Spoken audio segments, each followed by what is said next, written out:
ఈ జగన్ ప్రభుత్వంలో మేమైతే మాత్రం చాలా కష్టాలు అనుభవించాం. వలస వెళ్ళిపోయి మేము వచ్చాం.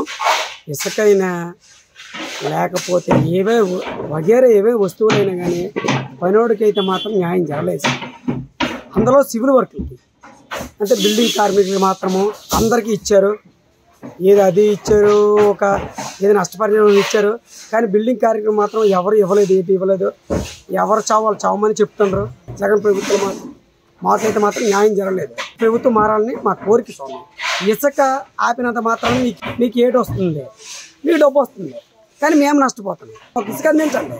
ఇసుక అందించుకుంటా మీరు చూపించి నాటుబల్లో ఎంతమంది యాక్సిడెంట్ అయ్యారు, ఎంతమంది పోయారు అవన్నీ మీకు తెలియదు. అదైతే మాత్రం జగన్ ప్రభుత్వం మాత్రం లాస్ చేసింది. ఎవరిని సివిల్ వర్క్ లాస్ చేసింది. సివిల్ వర్క్ ఏంటి ఈ రాష్ట్రాన్ని అసలు కింద పరిచింది. ఈ జగన్మోహన్ రెడ్డి వచ్చాక ఇసుక లేక, పనులు లేక, తిండి లేక ఇతర రాష్ట్రాలు వెళ్ళిపోయి ఆకలి సాగులు అయిపోయి తాను అయిపోతాను. చాలా మంది ఇప్పటికే వెళ్ళిపోయారు. మాకు పనులు లేక ఏది చేద్దాం అర్థం లేదు. ఈ జగన్మోహన్ రెడ్డి దిగిపోయి చంద్రబాబు నాయుడు గారు వచ్చి మళ్ళీ మాకు ఏదో అవకాశం కల్పించాలని మేము అనుకుంటాం. గత ప్రభుత్వంలో ఇసుక అనేది మామూలుగా 1500 1400 వస్తానింది. ఇప్పుడు ఏమిరంటే ఒక టిప్పర్ వచ్చి 18,000 నుంచి 20,000 దాకా తెచ్చి సిమెంట్ గతంలో అయితే 340కే 330 వస్తానండి. ఇప్పుడు 380 రూపాయలు దాకా ఉండాలి. ఇటుక రాయి వచ్చి ఒక 5 ఏళ్ళు ముందుగా గత టీడీపీ ప్రభుత్వం ఉండేటప్పుడు 12,000 నుంచి 14,000 దాకా ఉంది ఇటుక రాయి. ఇప్పుడు ఆల్మోస్ట్ 18,000 నుంచి 20,000 దాకా పోతా ఉంది.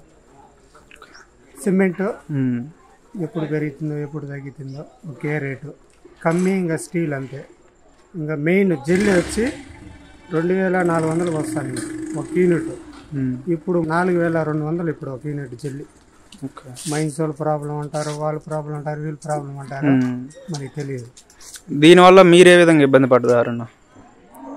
కాంట్రాక్ట్ అన్నాక ఇంకా ఇంటికాల వాళ్ళ మీద వేస్తాము, ఇంకొక 40,000 30,000 వేస్తాము.